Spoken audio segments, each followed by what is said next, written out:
Hey everyone, welcome to Byte of the Week. You know what it is, it's your weekly digest for all things in tech in the San Francisco Bay Area and beyond. This has been a refreshingly light week in terms of crazy things happening, so I'm very grateful for that, and I think that the world could use a break from anything too dramatic happening. But some interesting things did happen this week, and so let's check out this first one.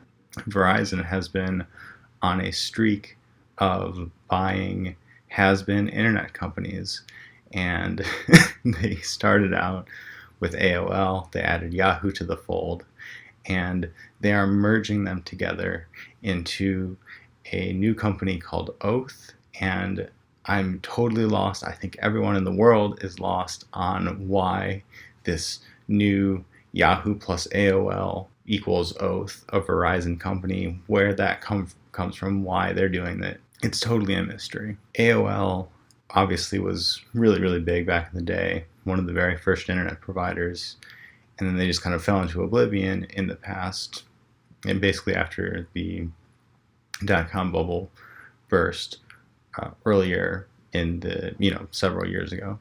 And now they've kind of tried to rebrand themselves as a media company with some amount of success. I don't know. They're not as much of a has-been as they used to be, but they're definitely a shadow of what they used to be, no doubt. Now, Yahoo, on the other hand, kind of just like fell into oblivion, and then they came out of oblivion to participate in some scandals. Namely, they've been the victim of data breaches just over and over again in the past couple years. It's sort of hard to decipher what Verizon is trying to do, or like what their motive is in taking these dying companies and doing what with them. Now, there's definitely a degree where a company as large as Verizon, one of the main ways that they can grow is by buying smaller companies that are something else, right?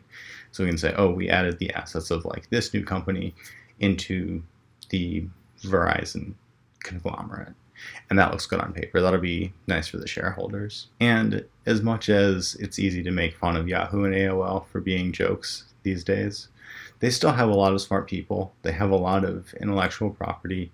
They have some small but not non-existent number of users that are users of their products. And to be fair, I use Yahoo Finance, so it's not only mean things from me. Although the strategy is pretty murky, and the reason why they called it Oath is 100% unknown to everyone, it could still be a strategic decision for them, and I think that that's what they're intending it to be, they being the folks at Verizon.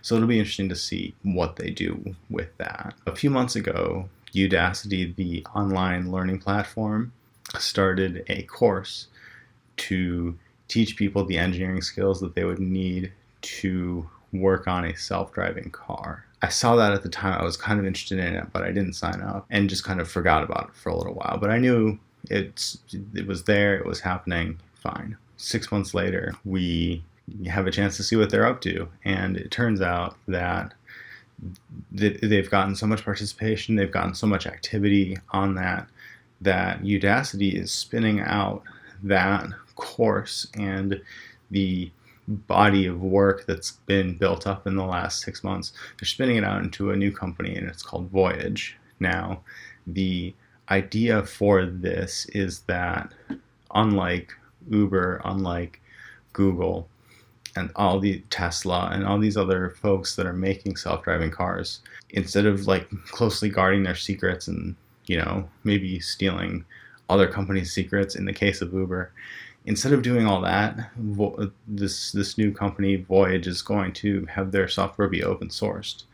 And that's one of the big differentiators. They're going to take advantage of the open source community, give anybody the opportunity to contribute if they want to.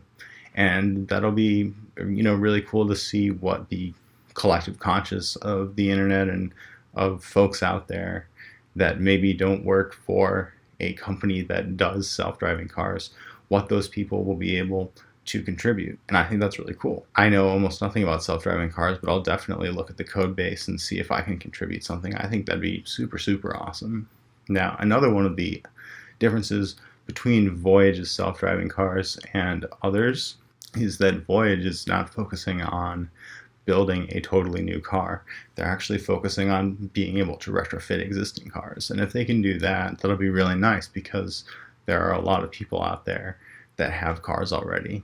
And so being able to make an existing car self-driving by adding a bunch of sensors, cameras, and so on, that reduces the barrier to entry for self-driving cars to be adopted throughout society. So that's really cool. And I'm very, very excited to see what they come up with for that. I was reading about fiber optic cables, just totally different in a totally separate context.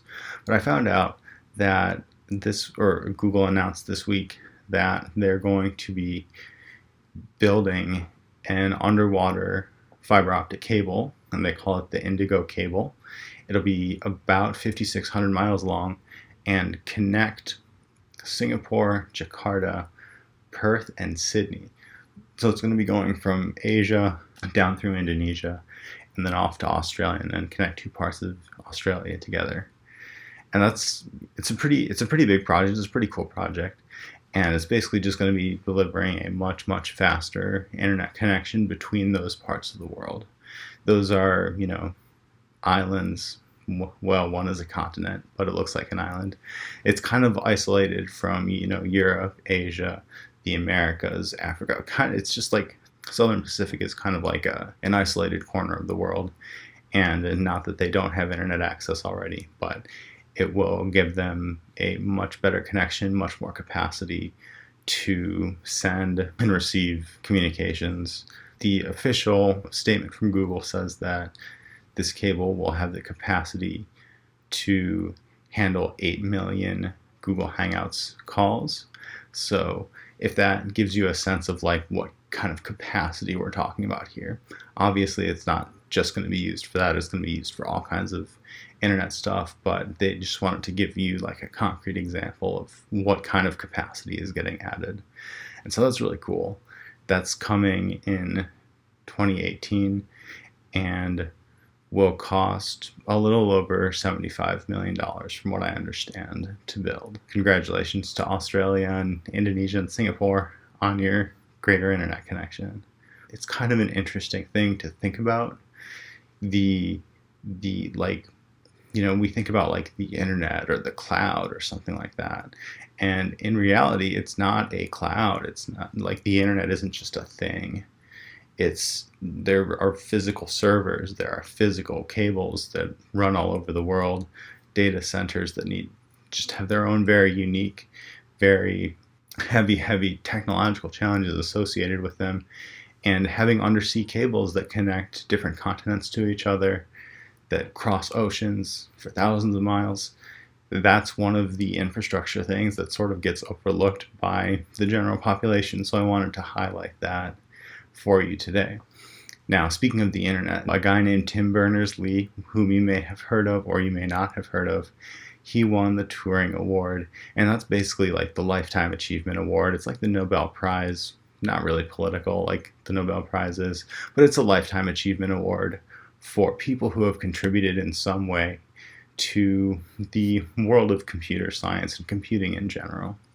Now, if you don't know who Tim Berners-Lee is, you should, and you should be very appreciative of his contribution to the world because he was the person who invented the internet. And humanity, civilization, has not been the same since then.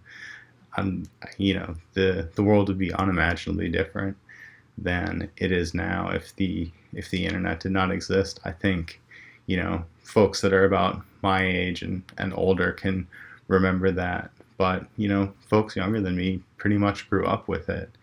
And it's a brave new world that we live in. I'm very grateful for it. I think the world's much better off. That happened. Tim Berners-Lee finally got some recognition. Oh, I shouldn't put it like that. He's gotten tons and tons of recognition. But he won arguably one of the highest honors that a person could be awarded. And he 100% deserves it. So with that, thanks so much. I'll see you all in the next one. Be sure to like and subscribe, and have a good rest of your weekend.